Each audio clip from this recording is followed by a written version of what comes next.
Quinta declaração de Jesus: eu sou. Hoje é dia 1º de junho, amanhã é dia 1º de novembro, amanhã é dia 2 de novembro, e o mundo todo está às voltas com a realidade da morte, dos finados. Amanhã os cemitérios estarão cheios de pessoas prestando suas homenagens fúnebres e sepulcrais àqueles que não estão mais entre nós. O mundo sem Deus é um mundo que vive a realidade da morte muito mais presente do que se possa querer. O mundo sem Deus, ele vive a realidade do temor e do pavor diante do desconhecido que a morte revela, e com isso se torna de muitas maneiras refém, escravo dessa experiência. E a Bíblia diz que a morte tem um aguilhão, ou seja, literalmente um ferrão. Eu não sei quantos já foram picados por algum inseto que possua ferrão, diferentemente de mosquito que pica, suga o seu sangue e nessa troca contamina você e outras pragas. Mas diferentemente de um inseto que pica e suga e infecta, a Bíblia compara a morte a um outro inseto como vespa, marimbondo, abelha, que possui uma lança dentro de si e que esta lança, por menor que seja, entra, machuca, dói e contamina. É o ferrão. É o que o apóstolo Paulo fala, desafiando. Ele cita o profeta Oséias no capítulo 3, versículo 14, no capítulo 14, versículo 13, quando o profeta Oséias vai dizer assim, e vai desafiar a morte: onde está a morte, o seu veneno? Onde está a morte, a sua lança? Onde está a morte, o seu ferrão? Eu lembro quando eu estava entrando na pré-adolescência, uma das minhas tias cultivou durante muito tempo abelhas para extrair delas mel e fazia disso uma fonte de renda, um comércio, desenvolveu grandemente isso. E quando eu era pré-adolescente, eu fui a um desses apiários conhecer o trabalho. Você precisa se paramentar com toda aquela roupa, com aquele chapéu. E eu fui não só conhecer, mas também ajudá-la ali. O empreendimento ele estava começando.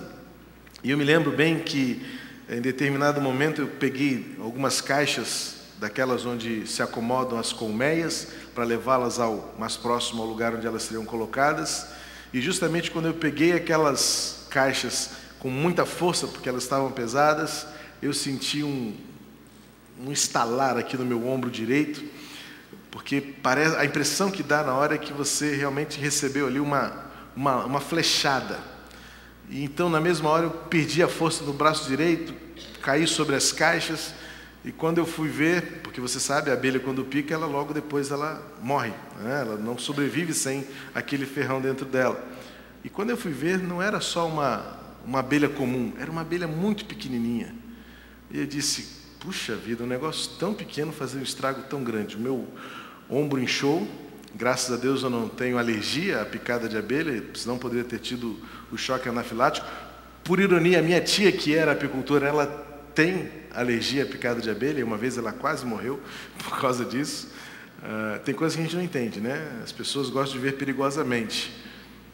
Porque para quem tem alergia, a picada da abelha dá um choque anafilático, a pessoa pode fechar a glote e morrer asfixiada por ela mesma.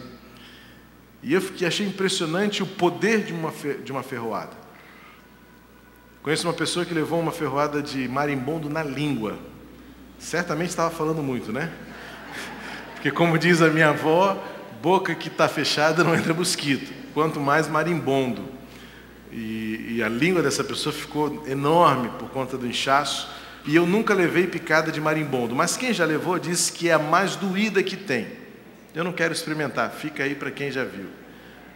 O apóstolo Paulo, ele desafia a morte, ele diz: como se você fosse uma vespa, como se você fosse uma abelha, como se você fosse um marimbondo, onde é que está o perigo do seu ferrão?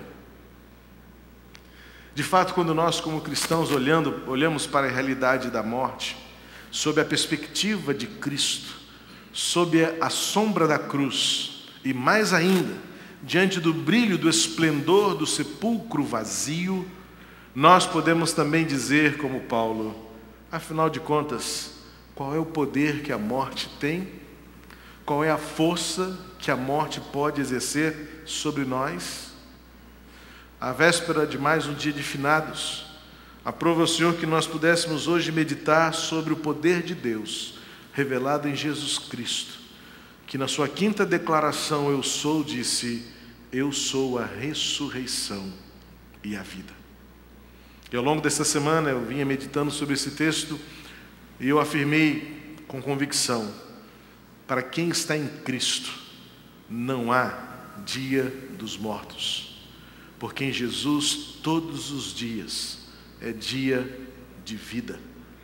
Por isso os cristãos em Jesus, os cristãos que seguem a Cristo à luz do Novo Testamento de forma verdadeira, não vão aos cemitérios homenagear seus mortos, porque diferentemente daqueles que vivem em torno da morte, em torno do fúnebre, em torno do sepulcral, nós queremos caminhar em direção ao céu. Nós vivemos em torno da vida, nós vivemos motivados pela esperança. O verdadeiro cristão não visita sepulturas, não repara túmulos, não homenageia os mortos, porque sabemos que eles não mais ali estão, e sequer aqui conosco estão, mas eles estão na eternidade com Cristo e vivos para sempre. Jesus Cristo, nas suas declarações eu sou, ele usa da mesma autoridade com que Deus revelou-se ao seu povo no deserto, e isso está registrado em Êxodo 3, para autenticar o seu poder e a sua glória. Ele disse por meio de Moisés: eu sou o que sou.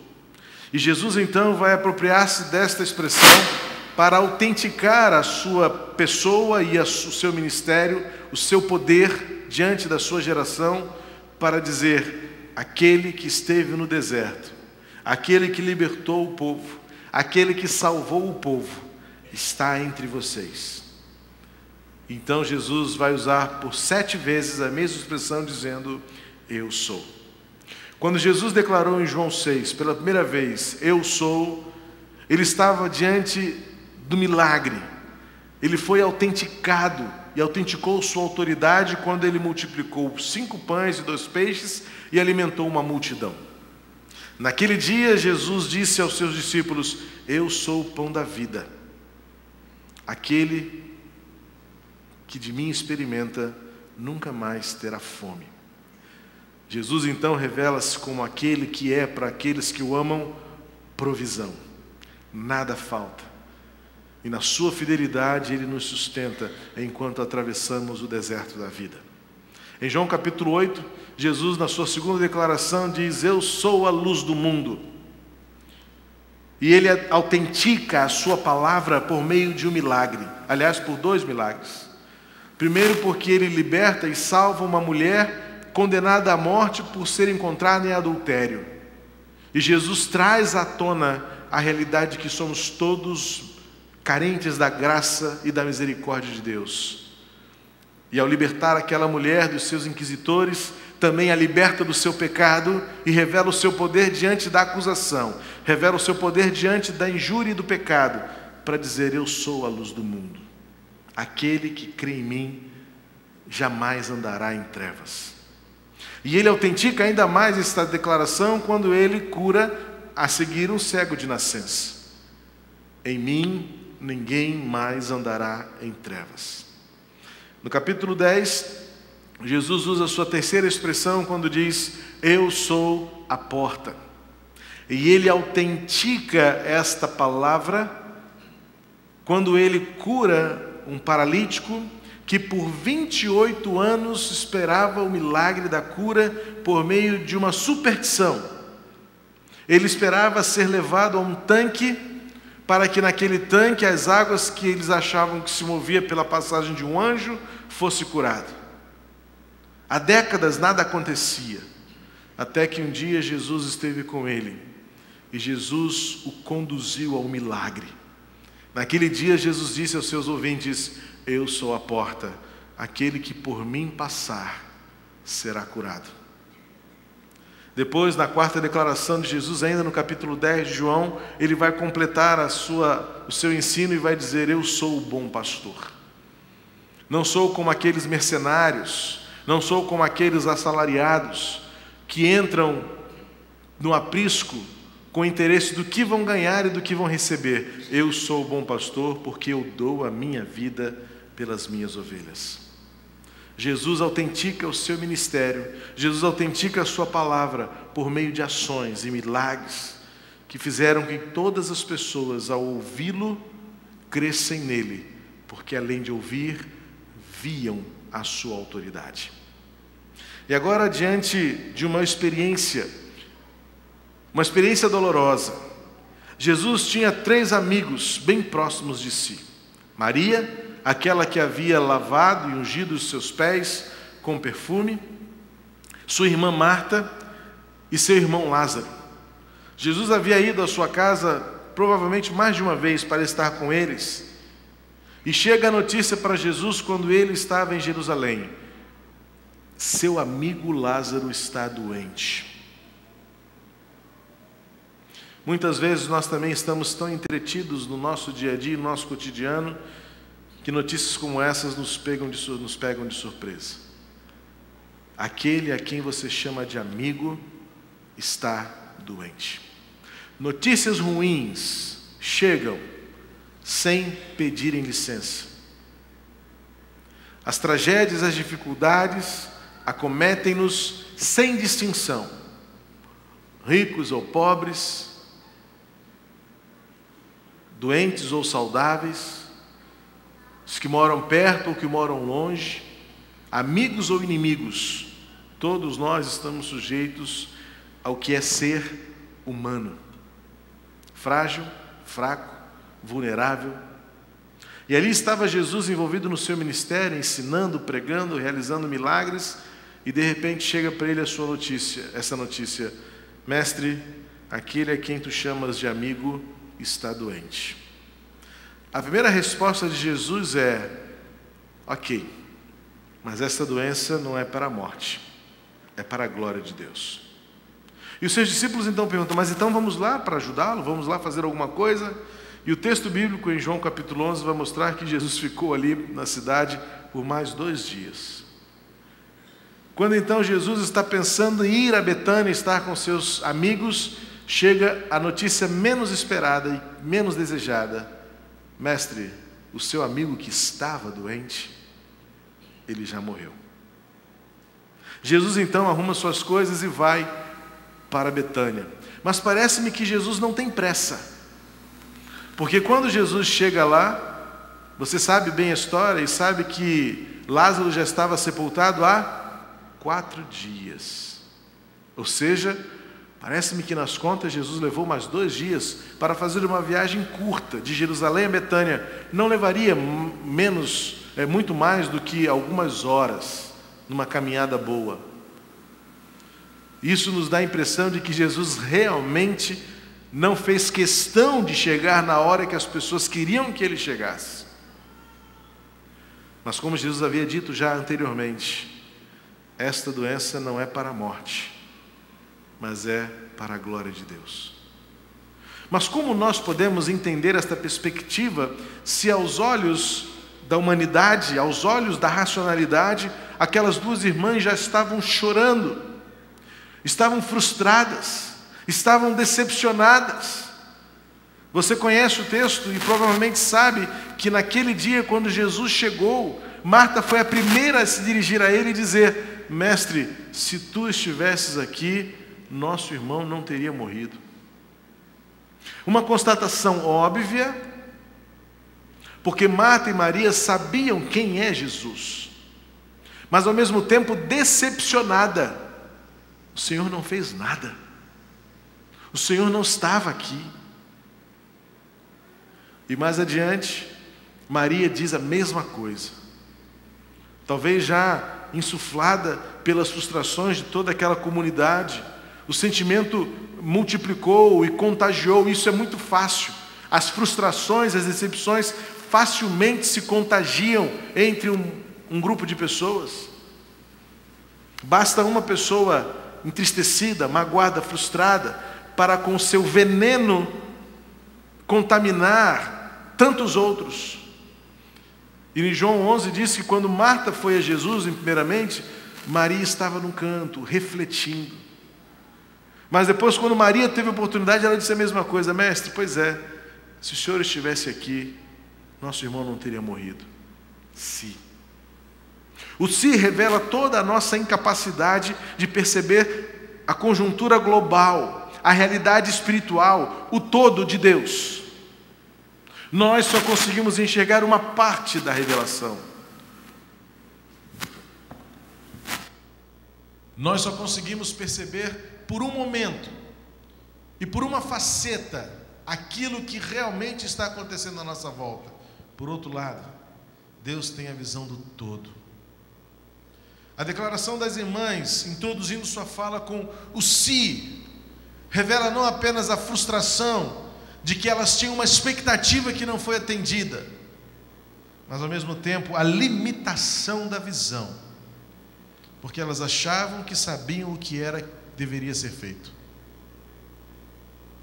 E diz assim finalmente então João 11, vamos ao texto para extrair dele alguns valores poderosos que atestam e testificam que Jesus de fato é a ressurreição e a vida. Diz assim o texto: ao chegar, Jesus verificou que Lázaro já estava no sepulcro havia 4 dias. Betânia distava a cerca de 3 quilômetros de Jerusalém. E muitos judeus tinham ido visitar Marta e Maria para confortá-las pela perda do irmão. Quando Marta ouviu que Jesus estava chegando, foi encontrá-lo, mas Maria ficou em casa. Disse Marta a Jesus: Senhor, se estivesses aqui, meu irmão não teria morrido. Mas sei que mesmo agora Deus te dará tudo o que pedires. Disse-lhe Jesus: o seu irmão vai ressuscitar. Marta respondeu: eu sei que ele vai ressuscitar na ressurreição, no último dia. Disse-lhe Jesus: eu sou a ressurreição e a vida. Aquele que crê em mim, ainda que morra, viverá. E quem vive e crê em mim não morrerá eternamente. Você crê nisso? Ela lhe respondeu: sim, Senhor. Eu tenho crido que tu és o Cristo, o Filho de Deus, que devia vir ao mundo. A nossa certeza é de que a morte não tem mais poder. A morte não exerce autoridade. Por mais que aos olhos da nossa humanidade e na perspectiva de quem está à beira da sepultura, fiquemos com a sensação de que a morte venceu, ela não tem mais o seu veneno, que foi tirado, extraído, em definitivo, quando Cristo, de uma vez por todas, saiu da sepultura e está vivo entre nós até hoje. Mas nós podemos ter a certeza de que o nosso Senhor e o nosso Salvador é a ressurreição, porque isso foi dado por meio de uma promessa. Aquele que crê em mim, ainda que morra, viverá. Esta afirmação de Jesus contém uma promessa, e as promessas de Deus são cumpridas. O próprio Jesus cumpriu em si mesmo esta promessa quando ele, após ser sepultado, e ao 3º dia, levantou-se da sepultura, apareceu aos seus discípulos, foi revelado a uma multidão de pessoas. Centenas de testemunhas o viram subir aos céus e multiplicaram esta informação, disseminaram isto, e esta verdade chegou até nós. Nenhuma outra notícia, nenhuma outra declaração mobilizou o mundo de tal maneira como esta. Nenhuma outra pregação, nenhum outro ensino, nenhum outro nome perdurou durante tantos milênios até hoje, sem que nada se tenha alterado. Ele está vivo. Jesus nos dá uma promessa: aquele que crê em mim, ainda que morra, viverá. Primeiro, porque é importante você compreender que no contexto bíblico, morte não é aniquilação. O que para nós, morte, parece-nos sempre o fim. O conceito bíblico, desde o Antigo Testamento, na cultura hebraica, chegando até a cultura do Novo Testamento, que tinha tudo de judaísmo, e aperfeiçoado pela fé em Jesus, o conceito de morte não é o conceito que nós temos hoje no mundo ocidental do final. O conceito bíblico de morte está ligado à verdade da separação. Desde então, quando se pensava em morte, nunca se pensou no fim, mas sim em separação. A separação entre os mundos, a separação entre a natureza, a separação entre os espíritos. No Novo Testamento, em especial na visão do apóstolo Paulo, quando ele concebe a verdade da morte, ele está pensando na realidade de um homem, da natureza humana, separada de Deus. É o que ele diz em Romanos capítulo 8, quando ele diz: nada pode nos separar do amor de Deus, nem a altura, nem a profundidade, nem coisas do futuro, ou do passado, ou do presente. E quando ele diz: nem a vida e nem a morte. O conceito de morte, no ensino de Jesus, nunca representou fim, mas separação. Por isso, quando Jesus fala, ainda que morra, ou ainda que esteja morto, viverá. Não há ninguém que esteja tão longe de Deus, que não possa ser por Ele alcançado, trazido de volta, reatado, ressuscitado.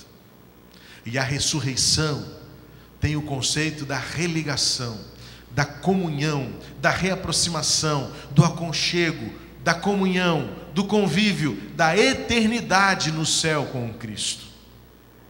Não é meramente voltar à vida física, como de fato isto aconteceu com Lázaro, porque a notícia real é que mais algum tempo depois, Lázaro morreu em definitivo. Mas esta experiência foi para já de antemão Jesus deixar claro que a morte com Ele, diante dele, não tem mais ferrão, não possui veneno, não aniquila nada. Mas se há algo que a morte pode fazer, é nos separar de Deus, quando não estamos em Cristo Jesus. Por isso o apóstolo Paulo vai dizer que estar com Cristo é muito melhor, porque a morte não aniquila nada. Em Cristo a morte não termina nada. Em Cristo a morte nunca será o fim. É por isso que, como cristãos, diante da sepultura, diante de um funeral, numa experiência de sepultamento, nós temos a convicção da esperança de que um dia estaremos todos juntos. A morte não nos separará eternamente.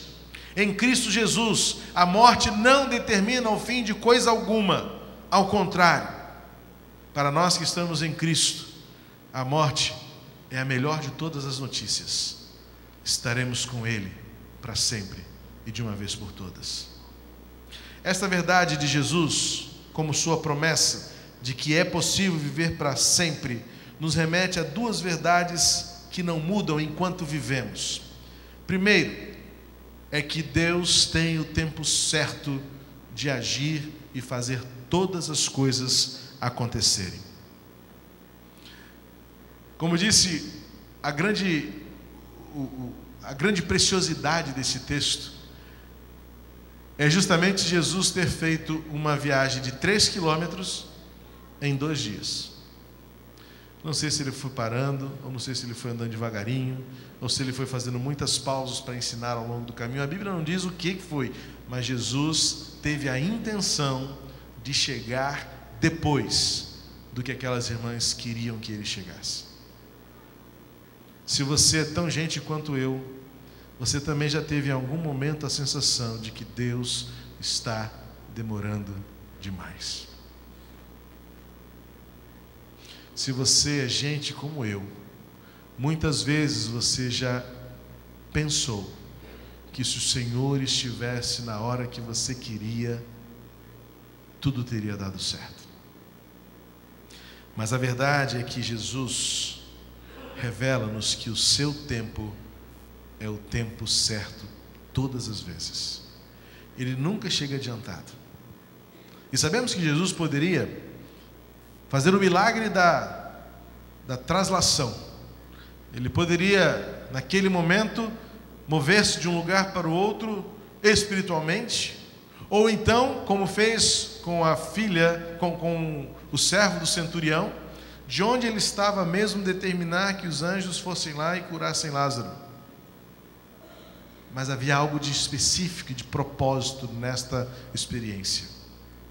Primeiro porque essa experiência vai nos ensinar que, como Marta e Maria, nós também achamos que nós sabemos o tempo certo das coisas acontecerem. E essa experiência de Jesus diante da morte nos ensina que não.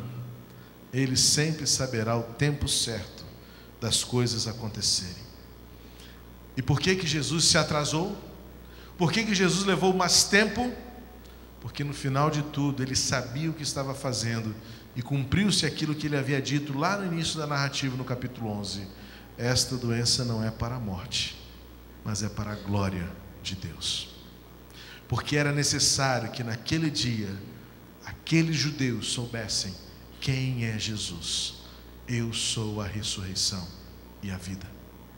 Até aqui, aqueles homens já teriam ouvido falar que Jesus é o pão, já teriam ouvido falar que Jesus é a luz, que Jesus é a porta, que Jesus é o bom pastor, que Ele cura, que Ele restaura, que Ele salva, que Ele liberta. Mas eles ainda não haviam conhecido a maior de todas as facetas do Messias. Eu venço a morte. Portanto, quando aos nossos olhos parecer que Deus está demorando demais, creia que Ele tem algo de novo para revelar a você. Uma novidade ainda não conhecida, uma novidade ainda não experimentada. Por isso, resta-nos apenas dizer: Senhor, que bom que o Senhor chegou.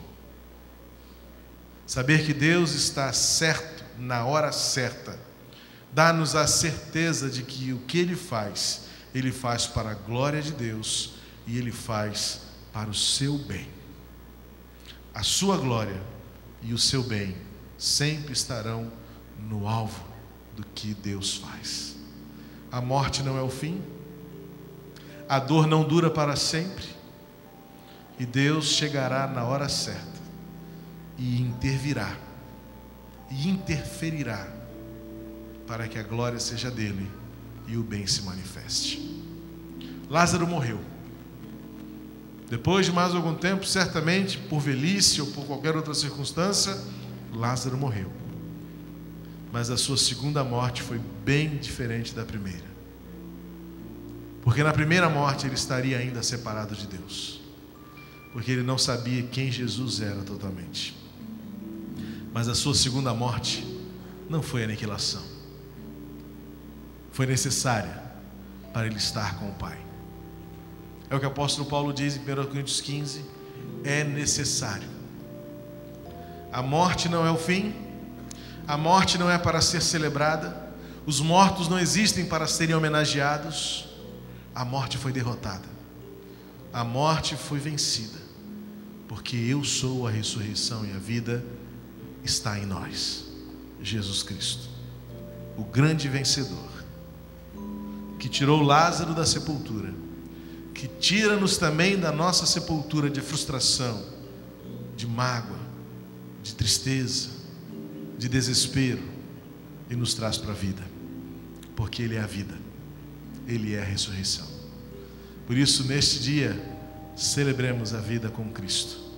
Eu sou a ressurreição e a vida. Ainda que alguém esteja morto, em mim poderá viver novamente. Seja qual for a sua condição de morte hoje, e muitos vivem como mortos, uma tristeza profunda, uma frustração irreparável, uma mágoa incorrigível, como Marta e Maria, decepcionados com o tempo de Deus. Tudo isso são características de quem está vivendo separadamente de Deus. Mas nesta manhã, mais uma vez, o Senhor está entre nós, e Ele diz: eu sou a ressurreição e a vida. Creia em mim. Você crê nisto? Se você crê nisto, não haverá separação, mas Deus revelará o seu amor e providência no tempo certo. Ele está com você, e Ele lhe toma pela mão e lhe conduz por todo o caminho, porque Ele é a vida. a morte não nos ameaça mais. A morte não nos vencerá. Ela foi derrotada. Os mortos não são homenageados. A morte não é celebrada, porque em Jesus temos vida e vida plena. Porque Ele é para sempre o poder sobre a morte. A promessa cumprida, Ele venceu. E nós venceremos também. Em nome de Jesus. Amém. Quero convidar os diáconos para posicionarem-se conosco aqui. E nós vamos celebrar a vida. Mais do que nunca, a ceia não pode ser um funeral. Mais do que nunca, a ceia deverá ser um momento lúgubre, de meia luz, de palavras sepulcrais. Não. A ceia é momento de vida. A ceia é momento de alegria. É momento de celebração. Porque por meio do cálice e do pão nós nos lembramos que Ele venceu a morte. Que por sua morte Ele venceu o pecado. E que de uma vez por todas Ele decretou: quem crê em mim, ainda que esteja morto, viverá novamente. Viva com Jesus. Celebre a vida com Jesus. E que os outros vejam a ressurreição da vida no seu jeito de viver. Porque Ele é a vitória sobre a morte. Ele é o poder de Deus para nos dar vida. Em nome de Jesus.